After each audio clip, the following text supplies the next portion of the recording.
ವಿಜಯನಗರ ಜಿಲ್ಲೆಯ ಕೊಟ್ಟೂರು ಪಟ್ಟಣದಲ್ಲಿ ಈ ದಿನ ಬನಶಂಕರಿ ಕಲ್ಯಾಣ ಮಂಟಪದಲ್ಲಿ ಸೋಮವಾರ ನಡೆದ ಒಂಟಿ ಮಹಿಳೆಯರ ತಾಲೂಕಾ ಸಮಾವೇಶ ಉದ್ಘಾಟಿಸಿ ಕರ್ನಾಟಕ ಒಂಟಿ ಮಹಿಳೆಯರ ಸಂರಕ್ಷಣೆ ಸಂಘ ಸಮಿತಿಯ ರಾಜ್ಯ ಸಂಚಾಲಕಿ ಬಿ ಮಾಳಮ್ಮನವರು ಮಾತನಾಡಿದರು.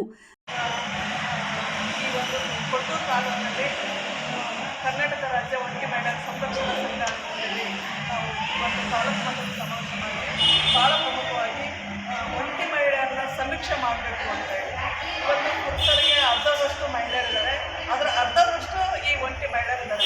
ಒಂಟಿ ಮಹಿಳೆಯರು ಅಂತ ಹೇಳಿದ್ರೆ ಇವತ್ತು ಗಂಡ ಸತ್ತಂಥ ಹೆಣ್ಮಕ್ಳು ಮತ್ತು ಗಂಡನಿಂದ ದೂರ ಆದಂಥ ಹೆಣ್ಮಕ್ಳು ಮತ್ತು ಯಾವುದೇ ಕಾರಣಕ್ಕೆ ಮದುವೆ ಆಗಲಾರ್ದಕ್ಕೆ ಹಂಗೆ ಉಳಿದಿರ್ತಕ್ಕಂಥ ಹೆಣ್ಮಕ್ಳು. ಇವರ ಬದುಕು ತುಂಬಾ ಕಷ್ಟ ಸ್ಥಿತಿಯಲ್ಲಿ ಇವರು ಬದುಕನ್ನು ನಡೆಸ್ತಾ ಇರ್ತಾರೆ. ಆಸ್ತಿ ಅಂತ ಬಂದಾಗ ತಂದೆ ಕಡೆಯಿಂದ ಆಸ್ತಿ ಇಲ್ಲ, ಮತ್ತು ತವ್ರ ಮನೆ ಇನ್ನೇನು ಗಂಡನ ಮನೆಯಲ್ಲಿ ಕೂಡ ಆಸ್ತಿ ಇಲ್ಲ. ಮತ್ತು ಅವ್ರ ಬದುಕು ಗಂಡ ತಕ್ಷಣ ಅವ್ರ ಬದುಕು ತುಂಬಾ ದುಸ್ಥಿತಿಯಾಗಿ ನಡ್ತಕ್ಕಂಥದ್ದನ್ನು ನಾವು ನೋಡ್ತಾ ಇದ್ದೀವಿ. ಹಾಗಾಗಿ ಈ ಸರ್ಕಾರಕ್ಕೆ ನಾವು ಒಂದು ಬೇಡಿಕೆ ಪಟ್ಟಿಯನ್ನು ಇಡ್ತಾ ಇದ್ದೀವಿ. ಭಾಳ ಪ್ರಮುಖವಾಗಿ ಇವರನ್ನು ಸಮೀಕ್ಷೆ ನಡೆಸಬೇಕು. ಸಮೀಕ್ಷೆ ಆದಮೇಲೆ ಯಾರ್ಯಾರಿಗೆ ರೇಷನ್ ಕಾರ್ಡ್ ಇಲ್ಲ, ರೇಷನ್ ಕಾರ್ಡ್ ಕೊಡಬೇಕು. ಭಾಳ ಮುಖ್ಯವಾಗಿ ಇವತ್ತು ಮನೆ ನಿವೇಶನ ಇಲ್ಲವೇ ಇಲ್ಲ, ಎಲ್ಲರೂ ಕೂಡ ತುಂಬಾ ಬಡವರಿದ್ದಾರೆ.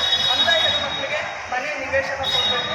ಮತ್ತು ಭಾಳ ಮುಖ್ಯವಾಗಿ ಇವತ್ತು ಅವರೇ ಕೊಟ್ಟು ಸರ್ಕಾರ ಇವತ್ತು 60 ವರ್ಷ ಇರ್ತಕ್ಕಂಥ ಹೆಣ್ಣುಮಕ್ಕಳಿಗೆ ಒಂದು 1200 ರೂಪಾಯಿ ಪೆನ್ಷನ್ ಅಂತ ಹೇಳ್ಕೊಡ್ತಾರೆ.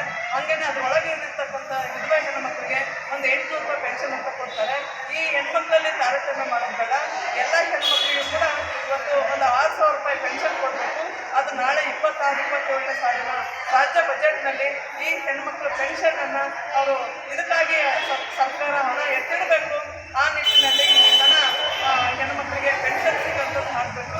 ಆ ನಿಟ್ಟಿನಲ್ಲಿ ಮತ್ತು ವಿಧವಾ ಮಹಿಳೆಯರನ್ನ ಇವತ್ತೇ 45 ವರ್ಷ ಒಳಗಿರ್ತಕ್ಕಂಥ ಹೆಣ್ಮಕ್ಳನ್ನ ಇವತ್ತು ಮದುವೆ ಆದರೆ ಅಂಥ ಹೆಣ್ಮಕ್ಳಿಗೆ ಇವತ್ತು ಸರ್ಕಾರ ಈಗ 3 ಲಕ್ಷ ರೂಪಾಯಿನೂ ಕೊಡ್ತೀವಿ ಅಂತಂದರೆ ಹೇಳ್ತಾ ಇದ್ದಾರೆ.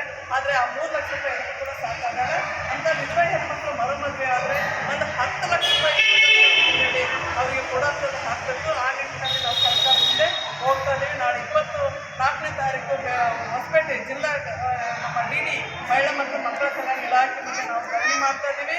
ಹಾಗೇನೆ ನವೆಂಬರ್ ತಿಂಗಳಲ್ಲಿ ರಾಜ್ಯ ಸರ್ಕಾರದ ಮುಂದೆ ನಾವು ಹೋಗ್ತಾ ಇದ್ದೀವಿ. ನಾಳೆ ಮುಂದೆ ಮೊದಲೇ ಹೇಳಿದಂಗೆ 26-27ನೇ ಸಾಲಿನ ಬಜೆಟ್ನಲ್ಲಿ ಈ ವಿಧವೆ ಹೆಣ್ಣುಮಕ್ಕಳಿಗೆ ಮತ್ತು ಒಂಟಿ ಹೆಣ್ಣುಮಕ್ಕಳಿಗೆ ಸರ್ಕಾರ ಹಣ ಮೀಸಲಿಡಬೇಕು ಅವರ ಅಭಿವೃದ್ಧಿಗಾಗಿ ಅಂತ ಒತ್ತಾಯ ಮಾಡಿದ್ದಾರೆ. ವರದಿ ಕೂಗ್ಲಿ ಉಮೇಶ್.